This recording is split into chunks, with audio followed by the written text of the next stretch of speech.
Good morning, সবাইকে জানাই বসন্ত পঞ্চমীর অনেক অনেক শুভেচ্ছা। আজ তো সরস্বতী পুজো, আর আমার বাড়িতে আজ পুজো হবে। তো সকাল সকাল আমরা ঘুম থেকে উঠে পড়েছি, এখন বাজে 6:30।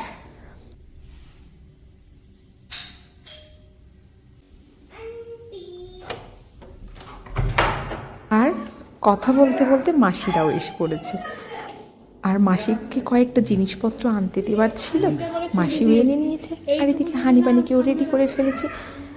আমাদের ঠাকুরমশাই আসবেন 8:30 নাগাদ।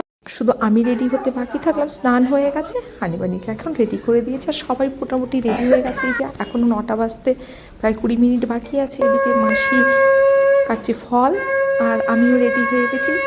ঠাকুরমশাইও এসে গেছেন, আমাদের ঘর তোলা হয়ে যাচ্ছে। তো এখনও 9টা বাজেনি। তো চলো, আমাদের পুজো তো শুরু হয়ে গেছে, অনেক সকাল সকালই করে দিয়ে যাচ্ছেন। এটা কিন্তু অনেক বড় পাওনা সরস্বতী পুজোর দিন। আপনাদের সঙ্গে নেক্সট ভিডিওতে শেয়ার করছি আমাদের পুজো কেমন হলো।